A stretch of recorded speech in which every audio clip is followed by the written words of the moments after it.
ఈ మధ్య పిల్లలు మొబైల్ ఎక్కువగా యూజ్ చేస్తున్నారు. ఈ మొబైల్ అడిక్షన్ అనేది ఏ విధంగా పెరిగిపోయిందంటే తిన్నప్పుడు మొబైలే, నిద్రపోయినప్పుడు మొబైలే. దట్టు సమ్మర్ స్టార్ట్ అయిపోయింది, మార్నింగ్ స్కూల్ స్టార్ట్ అయింది. స్కూల్ నుంచి రాగానే తినడము, మళ్ళీ మొబైల్ యూజ్ చేయడము. సో ఈ మొబైల్ అడిక్షన్ తగ్గించడానికి సమ్మర్ క్లబ్ అయితే ప్లాన్ చేశాము. ఈ సమ్మర్ క్లబ్లో భాగంగా వాళ్ళకి డిఫరెంట్ టైప్స్ ఆఫ్ పజిల్స్ ఇచ్చి ఆ పజిల్స్ని సాల్వ్ చేయమని చెప్పడము. సో దీనివల్ల వాళ్ళకి యూజ్ ఏమనంటే ప్రాబ్లమ్ సాల్వింగ్ అనేది నేర్చుకుంటారు. ఏ ఫ్యూచర్ వాళ్ళకి ఏ ప్రాబ్లం ఏ విధంగా వచ్చినా కానీ దాన్ని సాల్వ్ చేయడం ఈజీగా నేర్చుకుంటారు. అండ్ నెక్స్ట్ వచ్చేసి states and Capitals, A state ఎక్కడ ఉంటుందని ఫిజికల్గా చూపించడము. మన మెయిన్ ఇంటెన్షన్ వచ్చేసి పిల్లల్ని మొబైల్కి దూరంగా ఉంచడము.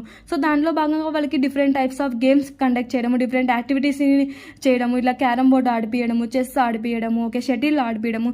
ఈ విధంగా ఫిజికల్ గేమ్స్ కండక్ట్ చేశాము అని అంటే వాళ్ళు మొబైల్కి దూరంగా ఉంటారు. ఓకే, సో నెక్స్ట్ వచ్చేసి బిల్డింగ్ బ్లాక్స్. ఈ బిల్డింగ్ బ్లాక్స్ వల్ల క్రియేటివ్గా ఆలోచించడం అనేది నేర్చుకుంటారు. సో చూడండి ఇక్కడ ఎంత అందంగా ఇల్లు కట్టారు. మళ్ళీ ఇక్కడ పక్కన ఒక షెడ్ లాగా పెట్టేసి దాంట్లో అనిమల్స్ అన్నీ పెట్టేసి ఓకే, సో మళ్ళీ కార్స్, చైర్స్, ఒక చిన్న డాల్స్ పెట్టేసి ఎంత అందంగా పెట్టారు మీరే చూడండి. సో విలేజ్లో ఏమంటే పేరెంట్స్ వాళ్ళతో ఆడుకోవడం లేదు.